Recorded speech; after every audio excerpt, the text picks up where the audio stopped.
A 20-year-old kid put the face of a murdered woman on a t-shirt. He wore it in a music video. He sold it online. And that murdered woman? She was 50 Cent's mother. The moment that t-shirt dropped, this stopped being a rap beef. This is bigger than the beef. Before we go any further, you need to understand exactly who is in this story, because the headlines are calling this a feud. What it actually is far more complicated than that. Curtis James Jackson III, known to the world as 50 Cent, was born in South Jamaica, Queens in 1975. His mother, Sabrina Jackson, was 15 years old when she had him. She was a drug dealer. She raised him alone. And when Curtis was 8 years old, she was killed. The case was never solved. No arrest was ever made. 50 Cent grew up without her. He was handed to his grandmother, and for 4 decades, he has carried that wound quietly. Until February 2026, when someone decided to put her face on merchandise. Clifford Joseph Harris Jr., known as T.I., is one of the most decorated rappers in Atlanta's history. Multiple platinum albums, a Grammy, a record label, grand hustle, a television career. He's in his mid-40s now, on what he's calling a retirement tour, releasing what may be his final album, Kill the King. The lead single, Let 'Em Know, went to #1 at Urban Radio. He cut his dreadlocks. He was having the comeback of his life.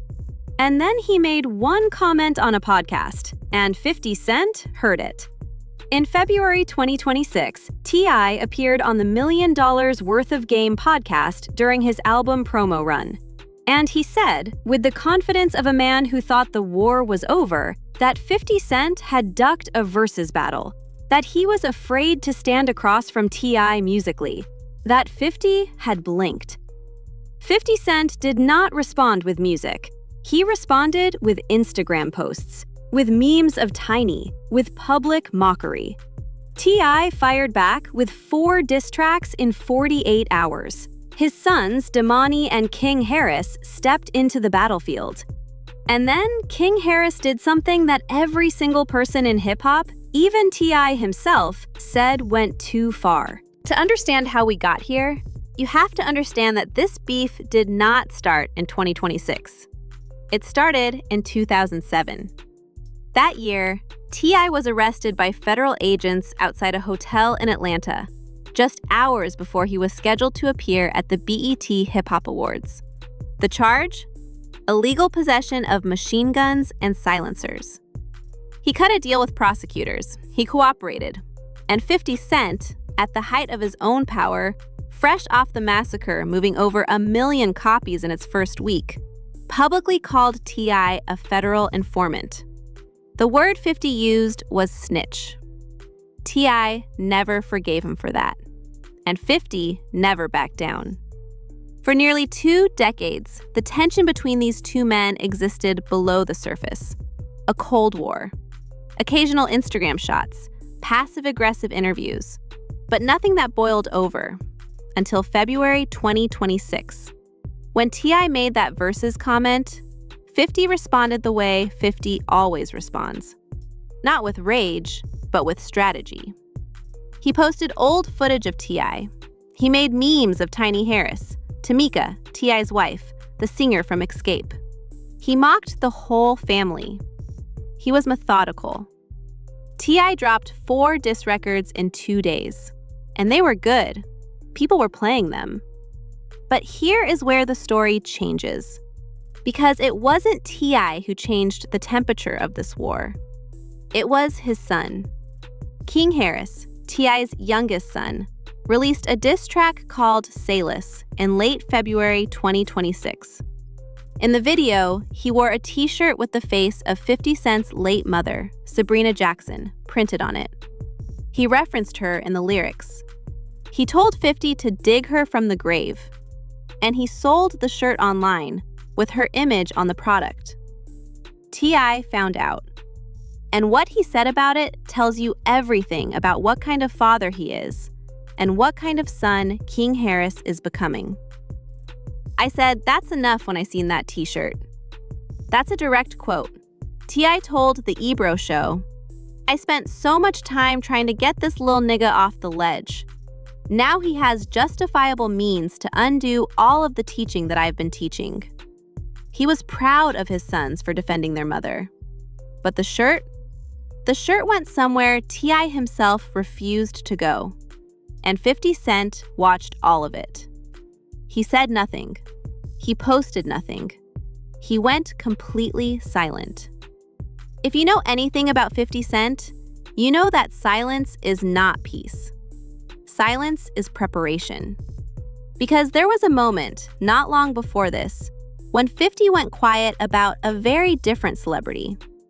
And that silence ended with a Netflix documentary that changed everything. On March 5th, 2026, 50 Cent posted a screenshot on his Instagram account. The image contained a headline about a documentary project. The working title was Surviving T.I. and Tiny. His caption read, "Remember how quiet I got before the Diddy doc? Dame thought I wasn't coming. I hope this doesn't mess up your promo tour. They're gonna ask about your 20 sexual assault cases." He deleted the post hours later, but the internet never forgets, and the screenshot spread to millions of accounts within minutes. Now, for a portion of the audience watching this video, those words, 20 sexual assault cases, landed like a gut punch, because you already know the story. But for those of you who don't, we are going to go through it carefully, because it is serious, because these are real allegations made by real people, and because T.I. and Tiny have firmly and repeatedly denied all of it. The allegations against Clifford Harris and Tamika Harris first became public in 2021, when attorney Tyrone A. Blackburn held a press conference in which he claimed to represent more than 30 women. These women alleged that over a period spanning the mid-2000s through the late 2010s, they had been drugged, sexually assaulted, and in some cases trafficked, with T.I. and Tiny at the center of the allegations. The New York Times reported speaking to 5 alleged victims and reviewing corroborating messages and photographs. Attorney Blackburn sent letters requesting investigations to prosecutors in Georgia and California, including federal offices and local district attorneys. Some confirmed receiving the letters, others declined to comment. Among those mentioned in those letters, a former U.S. Air Force service member, a former personal assistant, a professional dancer, a former intern at Grand Hustle, T.I.'s label. The former Air Force member described meeting the couple at a Los Angeles nightclub in 2005. She said she was working at the club when T.I. and Tiny arrived and were socializing in a VIP section. She was invited to join them. She accepted. She was given a drink, and within hours, she said, she began feeling violently disoriented, dizzy, confused, unable to understand what was happening around her. She claims the night ended in a hotel room. She describes the experience as deeply traumatic and says it changed the course of her life. The LA District Attorney investigated. They declined to prosecute in 2021. Their reasoning? The statute of limitations, a 10-year window, had already expired. The statute of limitations is 10 years and has expired. That is a direct quote from the DA's filing. No case was ever filed, no arrest was ever made. A federal civil lawsuit was filed. It was dismissed in August 2024. The court found that the plaintiff had failed to prosecute the case. The judge's words, "It has now been 4 years and 23 days. The case is dismissed." T.I. and Tiny have been consistent. Their attorney, Steve Sadow, says the couple completely rejects the claims. He has called the accusations baseless.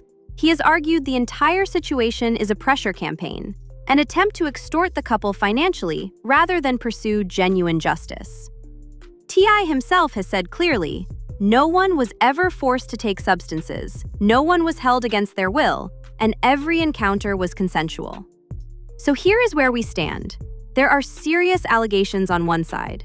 There are firm, consistent denials on the other. Prosecutors reviewed the case and declined to charge. Civil lawsuits have been dismissed. And yet, the story never went away. And now, with 50 Cent attaching his name and his documentary formula to it, the conversation has erupted louder than it ever was in 2021. Here is the binary question I want you to answer in the comments right now, because I want to hear from you. Is 50 Cent pursuing accountability, or is he weaponizing trauma? Drop your answer below. I'll read every single one. Here is the angle that almost nobody is covering. And once you hear this, the entire story looks different. 50 Cent did not invent the surviving documentary format as a weapon. He studied it, and then he perfected it. In December 2025, Netflix released Sean Combs' The Reckoning, a 4-part docuseries executive produced by 50 Cent. It pulled 21.8 million views in its first 6 days. 50 had announced that project more than a year before it dropped. He had teased it, posted about it, and then went quiet. He let the media cycle do the work. And by the time the cameras were rolling, Sean Combs was already facing federal charges, and the documentary became a cultural event. Do you see the pattern? He announced something quietly. He let people dismiss him. 50 is just trolling. 50 is scared. 50 isn't serious. And then the documentary dropped and changed everything. Now, he posted something about T.I. quietly, then deleted it.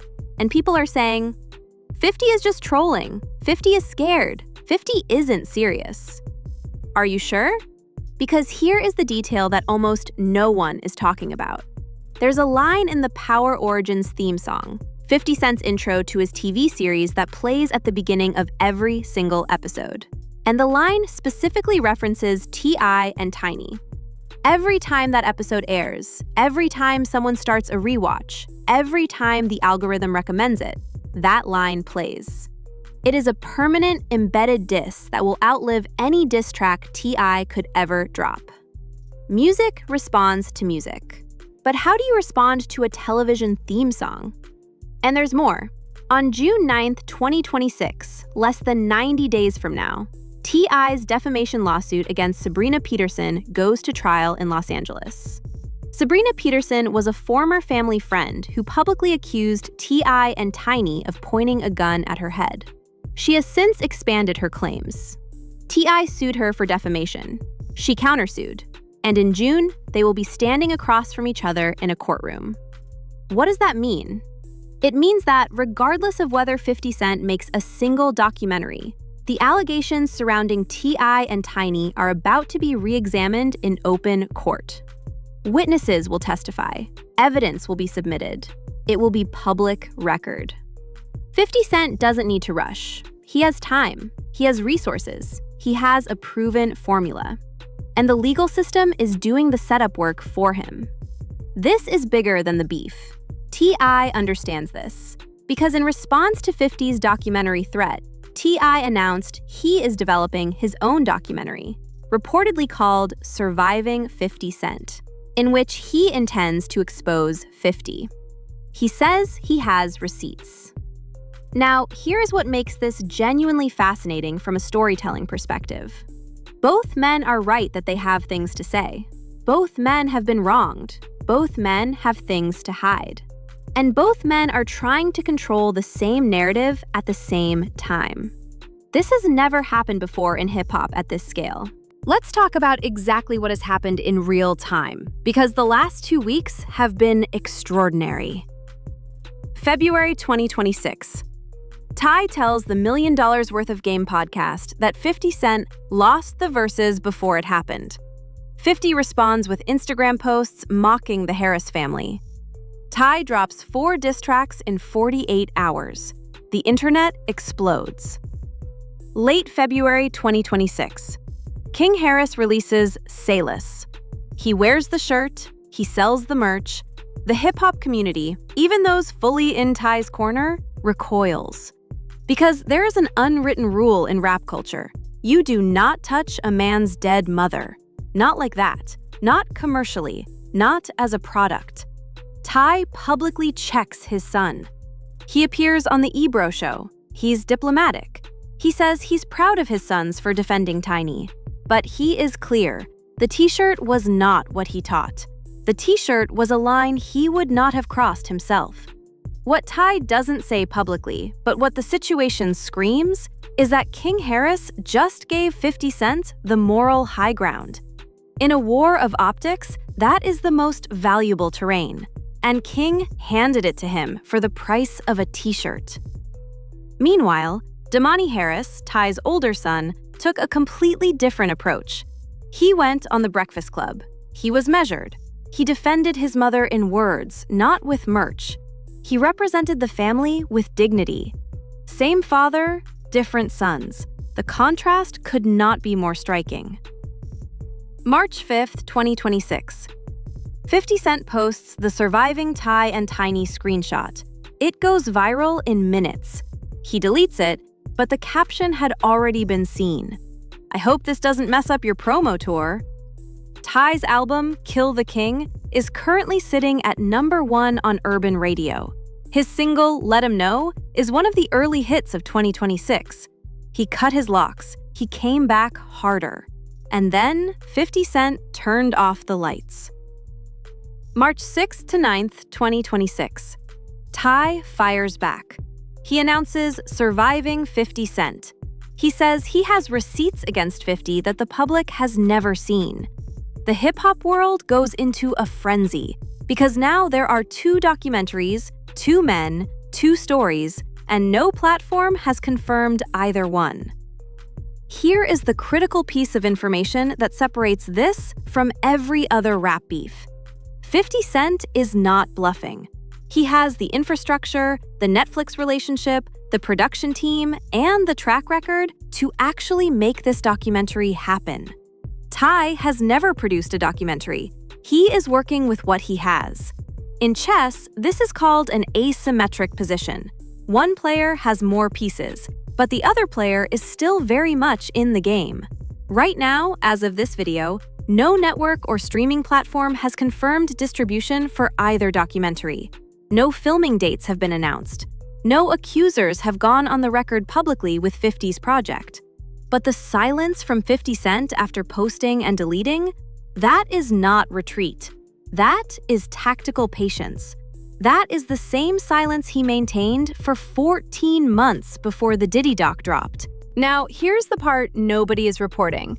The buried detail that reframes everything you just watched. King Harris did not just wear the shirt once in a music video. According to multiple reports, King Harris was also selling cannabis with 50 Cent's late mother's image on the packaging. Not a live image of 50, not an album cover. The face of Sabrina Jackson, a murdered woman, a mother, a grandmother, on a product for sale. Let that sink in for a moment. Ask yourself what you would feel if someone did that to someone you lost. T.I. has said publicly that he did not instruct his son to do this, that it went beyond anything he had sanctioned, that he has spent years teaching his children restraint, dignity, and the specific discipline that comes with being the child of a public figure in a culture where beefs can turn fatal. And in one video, King Harris undid years of that instruction. What the commentators are missing is this. 50 Cent did not need to respond to the shirt, because the shirt responded for him. The moment King put Sabrina Jackson's face on merchandise, every person who had ever given 50 Cent a pass on his ruthlessness, every person who had ever said, 50 goes too far, suddenly became 50's defender. King Harris handed 50 Cent something that no amount of diss tracks could: sympathy. And 50, being 50, immediately converted that sympathy into leverage. Here is the financial layer that makes this even more complex. 50 Cent has built a media empire specifically through documentary storytelling. His deal with Netflix is reportedly worth tens of millions. The Diddy documentary earned 21.8 million views in 6 days. Not just cultural currency, but actual currency. A surviving T.I. and Tiny documentary, if it drops on a major platform, is not just a revenge move. It is a business decision. And 50 Cent, whatever else you say about him, has never made a business mistake. Which brings us to the timing. T.I. is on a retirement tour. This is his final album. He told the Ebro Show he's done. He wants his legacy to be Kill the King, a triumphant exit. And 50 Cent is systematically poisoning that legacy in real time. Every headline about the documentary is a headline that's not about T.I.'s music. Every news cycle about the allegations is a news cycle that's not celebrating his comeback. T.I. said something on the Ebro Show that might be the most quietly devastating quote of this entire situation. He said, "What would have happened if that quietness was practiced at the beginning?" He was talking about King Harris, but he could have been talking about himself. The Verses comment, the podcast, the 4 diss tracks. He threw the first stone in 2026, and now he's realizing the man on the other end of those stones doesn't throw back stones. He builds a documentary studio. Comment below right now, because I genuinely want your answer. Was T.I. right to defend himself in 2026? Or did he underestimate who he was dealing with? And was King Harris brave or reckless? Drop your answer. I read everything. This is bigger than the beef. Here is the question that nobody in hip-hop wants to answer directly. And I'm going to ask it plainly, because this story deserves plain language. 30 women came forward. Their stories were investigated. The statute of limitations expired. The civil lawsuit was dismissed. T.I. and Tiny denied everything. And then, for 3 years, the story went quiet. Is 50 Cent bringing it back because he genuinely believes these women deserve a platform? Or is he bringing it back because he was embarrassed publicly? And a documentary is the most devastating weapon he owns. Here is the uncomfortable truth that the perspective flip demands. Both things can be simultaneously true. 50 Cent can genuinely believe T.I. and Tiny deserve scrutiny and be motivated by personal revenge at the same time. The accusers deserve to be heard and could also be used as pawns in a billionaire's ego war at the same time. The LOL decoded moment of this story is how people have responded to 50's post and delete strategy with laughing emojis and dismissals. 50 is scared. 50 deleted it. 50 is done. That is not what is happening here. The delete was strategic. It was a preview, not a retreat. He showed you the title. He showed you the stakes. And then he pulled it back so that you would talk about it for a week without him having to say another word. The delete is the content.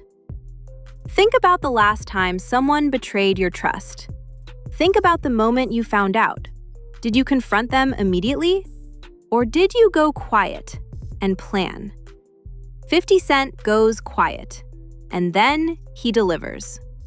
The most shareable quote of this entire story, the one line that will define this documentary war whether it gets made or not, came from 50 Cent's own caption.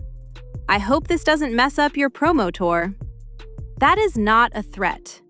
That is a verdict. So where does this go from here? On June 9th, 2026, in approximately 75 days, T.I. will walk into a Los Angeles courtroom for his defamation trial against Sabrina Peterson. Whatever happens in that courtroom will be public record. Witnesses will testify, evidence will be submitted, and the media will cover every moment of it. If the trial goes badly for T.I., if documents emerge that complicate his narrative, then 50 Cent's documentary, whether it's been filmed or not, gains credibility it wouldn't have had otherwise. If the trial goes well for T.I., if Peterson's claims are discredited, then T.I. has a legal win that potentially weakens the documentary's foundation before it's ever released. Meanwhile, no streaming platform has confirmed surviving T.I. and Tiny. No filming dates have been announced. No accusers have publicly confirmed participation. And in that vacuum of confirmation, the speculation is doing more damage to T.I.'s brand than a finished product ever could. 50 Cent announced the Diddy documentary 14 months before it aired. We may be 14 months away. Or this may be the most elaborate trolling operation in hip-hop history. And in 14 months, nothing comes out. and T.I. walks away with his legacy intact. Here's the question I want you to sit with until part 2 of this story. If the documentary never drops, if 50 Cent never follows through, does the damage he has already done to T.I.'s legacy count?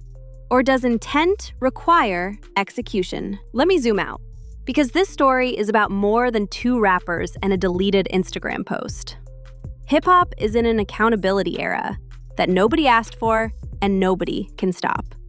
Diddy, R. Kelly, and now, potentially, T.I. and Tiny. The pattern is undeniable. The things that were whispered about in green rooms and hotel lobbies for decades are being dragged into the light by documentaries, by attorneys, by social media, and, most powerfully, by the victims themselves. 50 Cent has positioned himself as the genre's most effective documentarian, not because he's a journalist, not because he's a saint, but because he understands something that the music industry has spent 30 years refusing to understand: that accountability sells, that audiences will watch these stories, that the culture is finally ready to ask whether the artists it elevated were worthy of that elevation. And T.I.? T.I. has spent the back half of his career trying to become something different. Community voice, activist, business mogul, father. He has worked, visibly, publicly, to leave behind the man who was arrested with machine guns and come forward as someone wiser, someone who deserved his second chapter. And now, that second chapter is under siege. The unanswerable question, the one that will follow this story wherever it goes, is this: in the accountability era of hip-hop, is transformation enough? Or does the past always come back? King Harris wore that shirt because he was trying to protect his father. T.I. checked his son because he was trying to protect his legacy. 50 Cent picked up a camera because he was protecting something too. Though whether it was justice or his own wounded pride, or both, is something only he knows. 3 men, 3 different kinds of protection. And somewhere in the middle of all of it, 30 women whose names most people still don't know. Whatever happens next, documentary or no documentary, trial verdict or dismissal, one thing is already true. This is bigger than the beef. It always was. I'll see you in part 2.